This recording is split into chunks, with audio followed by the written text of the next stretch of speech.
Pensar globalmente, agir localmente. Um preceito lindo, mas que de verdade ainda é muito mais uma frase de efeito do que uma prática no dia a dia, né? Ou você faz parte de uma família sustentável? Hoje a gente vai conversar com pessoas que fazem da rotina uma busca constante pela sustentabilidade. Aqui comigo no estúdio, a ecodesign Rita Aranha, o geógrafo João Eduardo Mesquita, o Joca, e a cineasta Tatiana Dutra Pérez. Gente, muito obrigada pela presença de vocês aqui comigo no estúdio. Eu primeiro quero saber das atividades profissionais de vocês. O que veio primeiro, a sustentabilidade ou a atividade profissional, Joca? Chefe de cozinha e geógrafo, o que isso tem a ver com a sustentabilidade? O que veio primeiro na tua vida? A princípio é difícil você fazer essa correlação, né, chefe de cozinha e geógrafo, mas hoje em dia, eu acabei de terminar meu mestrado em geografia, voltei para a geografia. Eu comecei na geografia, fui para a cozinha e voltei. Voltei porque eu descobri que, na verdade, alimento e sustentabilidade é a mesma coisa, né? O problema é que hoje em dia a gente se afastou do alimento, a gente perdeu essa conexão com o alimento. Hoje em dia a gente está com fome, come uma coxinha, come um salgado, um sanduíche, um snack e não se pergunta, mas de onde vem esse alimento? Como é que esse alimento foi produzido? Quem produziu esse alimento?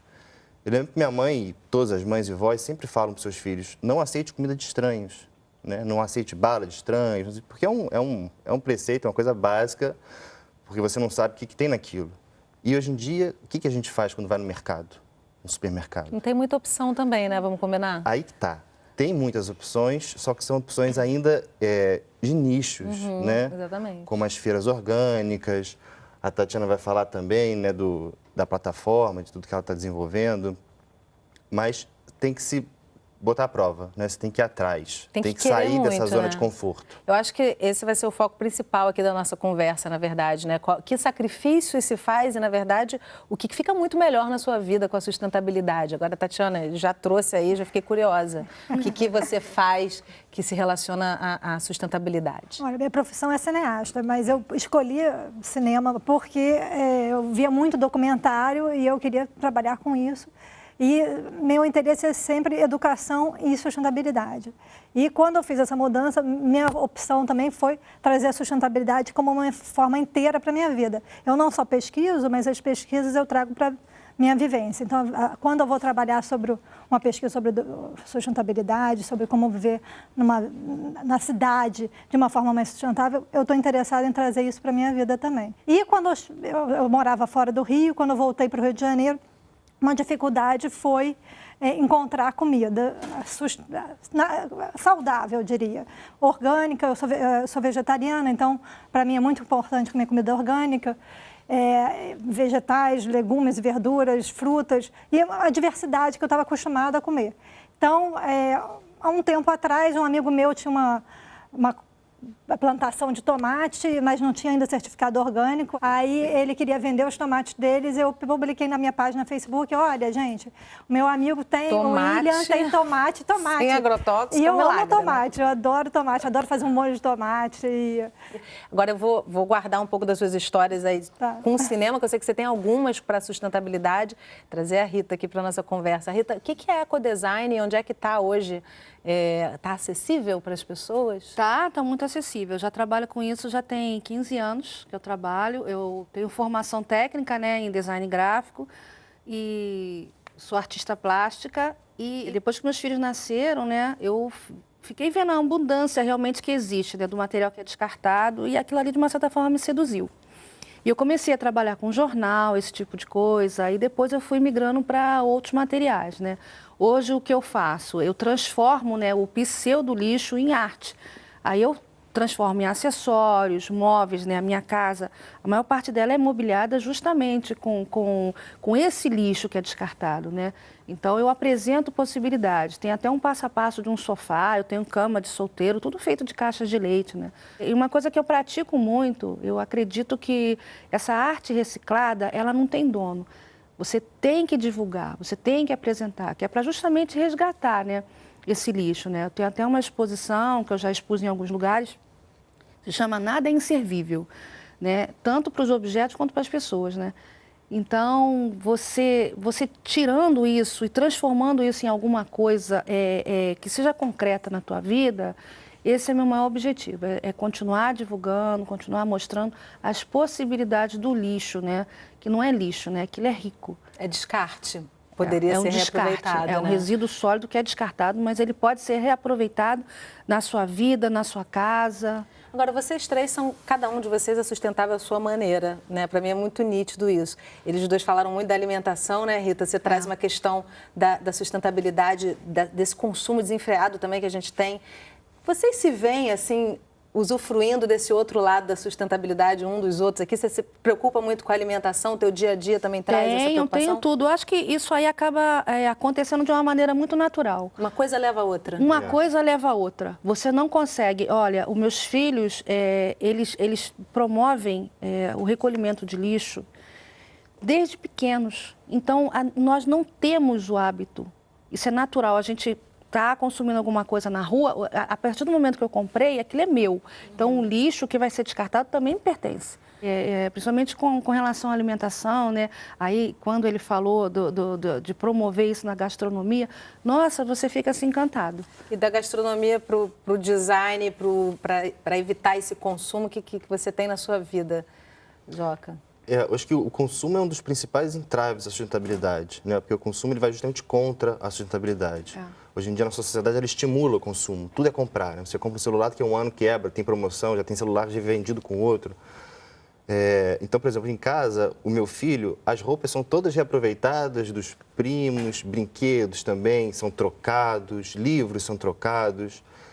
A gente, na verdade, compra muito pouco para o Bento, né? Assim, porque não tá, como você falou, né? O lixo é uma maneira de você ver aquilo, né? Então, tem gente que usa pouco a roupa, ficou ruim e joga fora. Isso não tem cabimento uma coisa dessa. A roupa dura anos e anos e anos, né?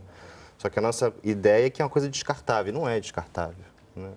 Tatiana, você fez alguns projetos, né? Você tem um envolvimento com alguns projetos que levam à sustentabilidade. Agora, a produção de cinema é sustentável hoje?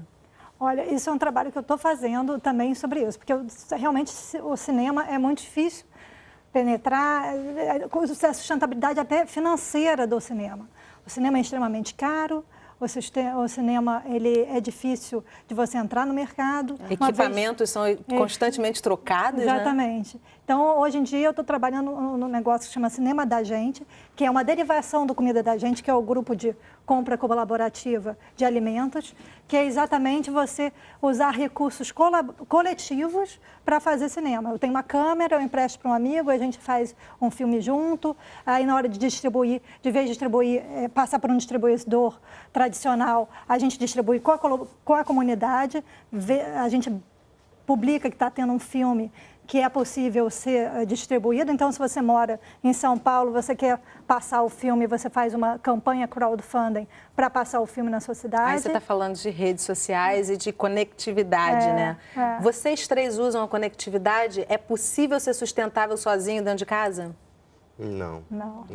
Você precisa ter esse network. É essencial. É fundamental, né? É uma rede de apoio, no final das contas, também, né, gente? De troca, de permuta para essa sustentabilidade acontecer. Isso é verdade. O Comida da Gente, ele funciona exatamente assim. A gente se conectou hoje, saindo do Tomate, que a gente publicou no Facebook, a gente acabou transformando num grupo do Facebook, hoje em dia, que a gente se chama Comida da Gente, compra colaborativa de alimentos. E é por cidade, porque você precisa estar dentro da cidade para você poder comprar junto com os seus vizinhos. Então, a gente tem hoje 20 grupos pelo Brasil, são 20 mil pessoas, e a gente se junta para comprar junto direto do produtor. A gente apoia muito o produtor local, tenta comprar também de produtores mais próximos, por exemplo, chocolate não tem produtor no Rio de Janeiro, mas a gente vai comprar, de vez de comprar um Lindt de fora do país, a gente vai comprar um AMA. Olha, você está me dando uma boa notícia, ou seja, para ser sustentável, você não precisa abrir mão das delícias da vida, né? Você pode, na verdade, sustentabilizar quase tudo, né? Só o que não presta que a gente pode deixar de lado. E a gente tem um exemplo também, que a gente foi à casa de uma pessoa, na casa do Theo, para conhecer a história dele com a sustentabilidade. A gente vai assistir no próximo bloco. A gente foi ver de perto um exemplo de família sustentável. É o que você vai ver daqui a pouquinho. Não sai daí, o intervalo é bem rapidinho.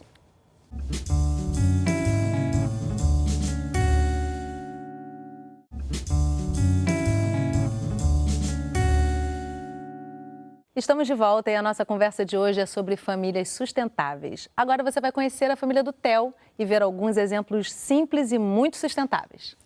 Eu me chamo Theo, tenho 33 anos, moro em Olaria, aqui no subúrbio do Rio de Janeiro, já há quase 5 anos e tenho feito algumas experiências de permacultura aqui em casa. Então você utilizar os recursos naturais de uma maneira que você não degrade e que você possa fazer a reutilização desses recursos na medida do possível, né, quando dá para fazer. Plantar alimento de forma orgânica e agroecológica não é nada custoso. Então, se procura na agroecologia, por exemplo, utilizar os recursos que você tem no local, né, e não importar os recursos, não importar agrotóxico, importar adubo, é tentar trabalhar com a potencialidade que existe no local, né? Então, as árvores, né, se você faz uma poda e coloca elas no chão, isso vai enriquecer a sua terra, né? E são árvores locais.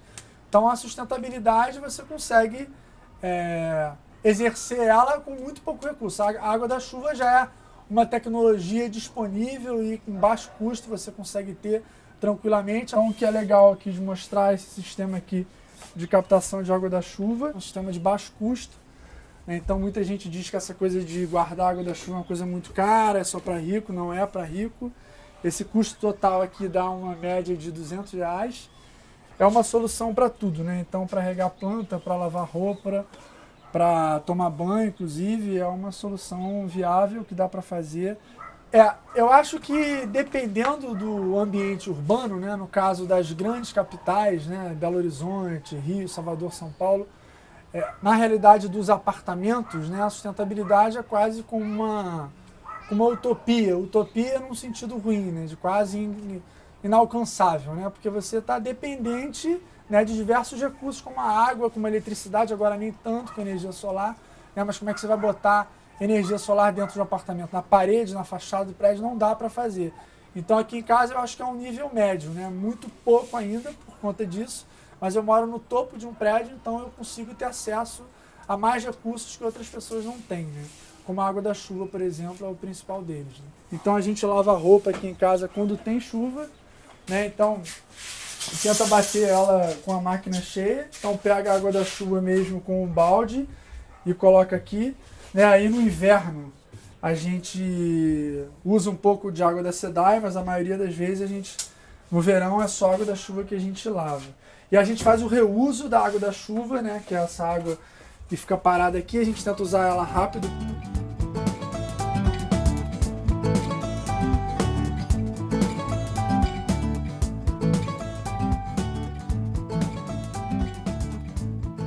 Então essa preocupação da produção de resíduos, né, de tentar gerar o mínimo possível e aquilo que for gerado, tentar dar uma destinação razoável para ele ou transformar em adubo, como no caso do resíduo orgânico, ou plástico, papel que tiver, a gente também tentar reciclar e fazer isso com as cooperativas de reciclagem locais, né? Então essa é uma primeira preocupação. Essa aqui é a composteira doméstica ou minhocário, que é uma forma que a gente tem de tratar os resíduos orgânicos, os restos de casca, de tudo. A parte do lixo que a gente gera dentro de casa, 60% é resíduo orgânico.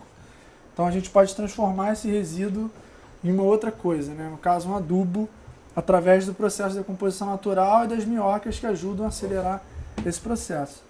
Então a gente já adotou essa medida aqui muito simples, muito fácil, que é retirar o sifão de baixo, encaixar uma bombona de 60 litros e reutilizar essa água, né, que a gente lava a mão, escova o dente para a privada, né, principalmente. É uma coisa muito simples de fazer, não exige nenhum tipo de tecnologia avançada, só tem uma tela de mosquiteiro aqui para não deixar criar mosquito e uma torneirinha, só eleva ela um pouco para colocar um balde embaixo.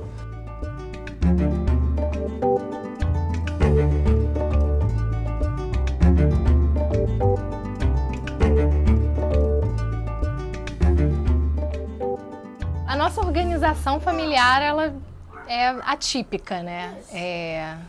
Para a realidade da maioria das famílias.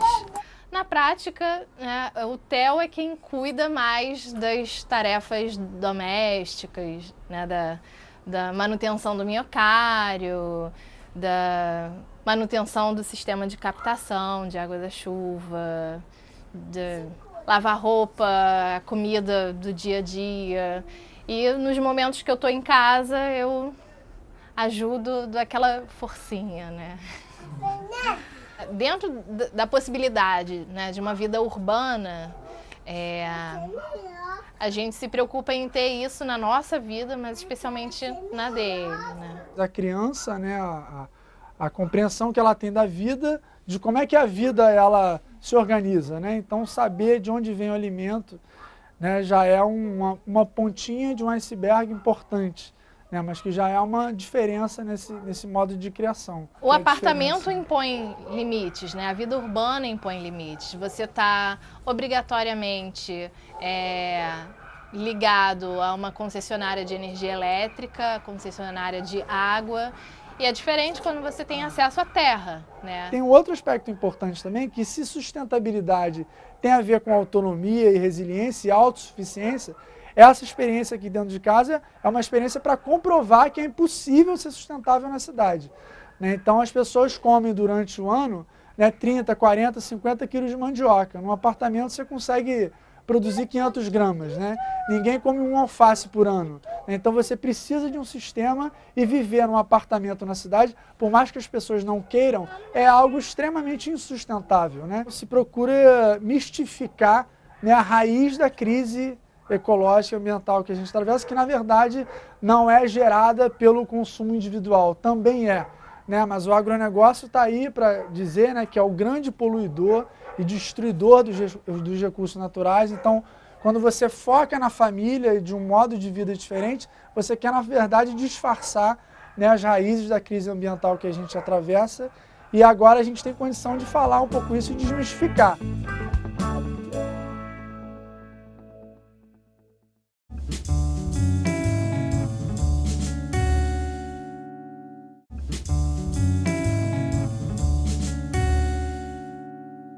Estamos de volta e a gente conversa hoje sobre famílias sustentáveis. Comigo no estúdio a cineasta Tatiana Dutra Pérez, o geógrafo João Eduardo Mesquita, o Joca, e a ecodesigner Rita Aranha. Gente, a matéria que traz o Theo, ela traz muitas questões, né? Assim, é muito rica. Eu anotei algumas aqui e queria ouvir também a opinião de vocês. Uma das coisas que me chamou a atenção na fala dele é que ele diz que ser sustentável num apartamento é uma utopia. E, no caso, a atividade dele profissional, ela é envolta na sustentabilidade, né? Ele é... Qual é a profissão dele?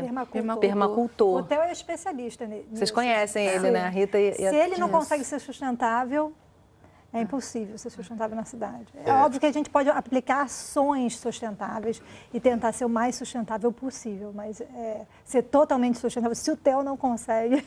Ele se sente longe disso, né? Porque o sistema urbano, ele não é um sistema sustentável, não tem como ser, né? A cidade não foi pensada para ser sustentável. É verdade. Mas eu acredito sim que poderia ser, né?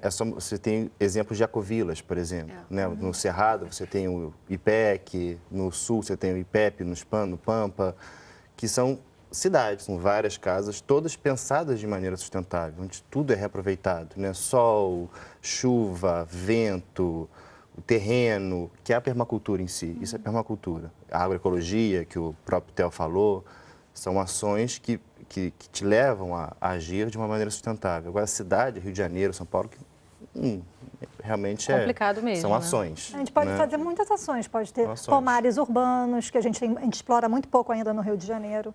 Em Nova York, por exemplo, todo terreno baldio se transforma num pomar urbano. Os e é uma tetos, coisa, né? os tetos de Nova York. De Nova York. E isso é uma ação do povo, vem realmente das pessoas da cidade que foram se apropriando dos terrenos baldios.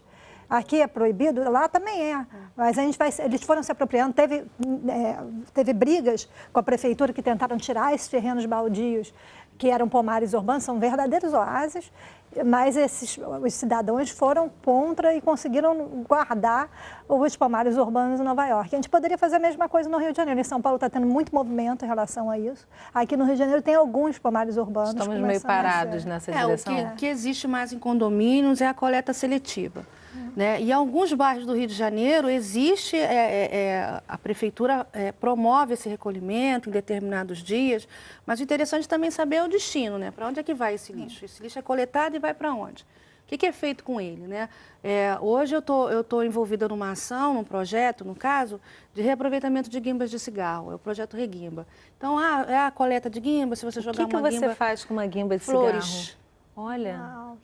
Eu faço flores com a guimba. Então, eu tenho amigos que são fumantes, aí eles têm essa preocupação de colocar numa garrafinha, toma aqui. Eu falei, por que você não larga o cigarro? Mas já que existe, me dá, né? Que é material para ser reaproveitado. Né? Agora, o Theo fala também de resiliência, foi outra coisa que me chamou a atenção. Realmente é isso que eu sinto no meu dia a dia.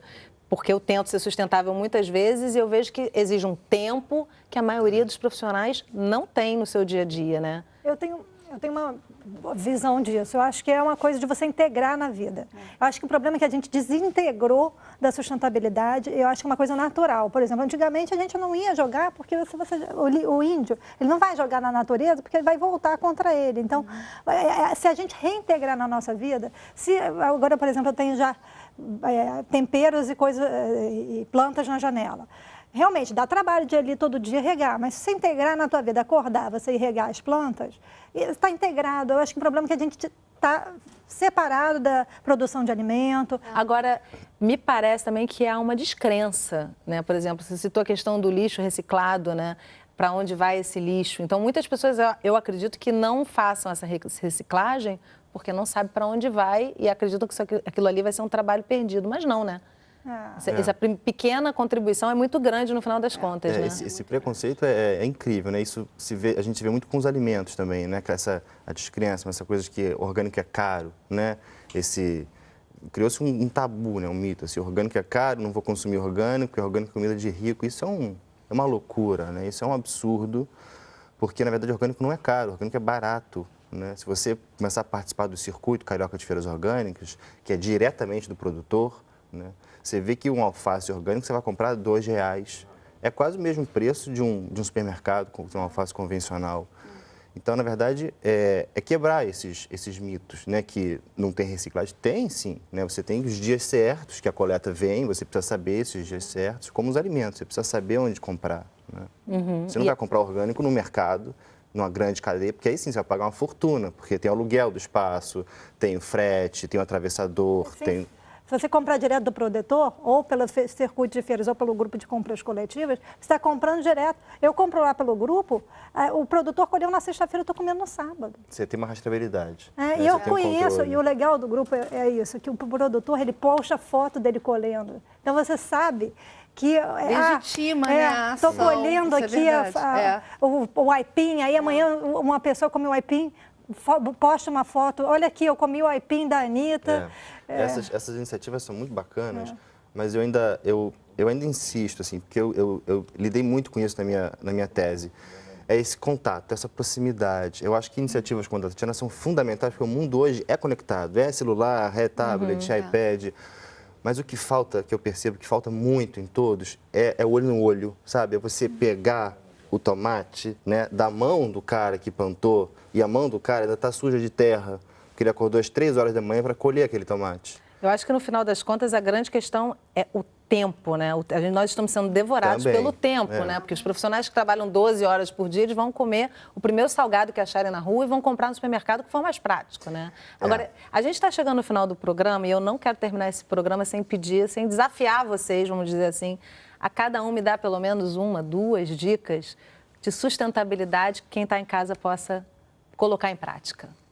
Rita. Bom, eu falo sobre o descarte do óleo, tá? É muito importante você promover esse descarte de forma correta. No caso, se for o caso de você vier a consumir, não joga dentro da pia, né? E a pessoa que está te auxiliando em casa, passa isso para ela também. Descartar a parte, Descartar a parte, coloca numa garrafa. Existem pessoas que fazem essa coleta, sabe? Estão realmente comprometidas. E procura lá na internet que tem esses caminhos também. Justamente. Joca. Bom, eu falaria de cara o Circuito Carioca de Feiras Orgânicas, né? São mais de 12 feiras no Rio de Janeiro inteiro, Zona Sul, Zona Norte, Oeste. Hoje em dia são várias feiras. É uma revolução que está acontecendo no Rio de Janeiro. Vamos colocar ali o enderecinho embaixo na tela. Por favor. E a outra é o que o Theo falou, a compostagem, né? Hoje em dia você compra também pela internet, chega em casa, sabe? É muito bacana, eu tenho na minha casa todo o nosso lixo orgânico, vira adubo que vai para a nossa horta, meu filho adora brincar com as minhoquinhas, é uma relação com a natureza. Uma criança assim, aí já aprendendo desde cedo a ser sustentável, vale né? a pena. Tatiana. Bom, eu vou falar do saco plástico, né? O saco plástico para mim é um absurdo, né?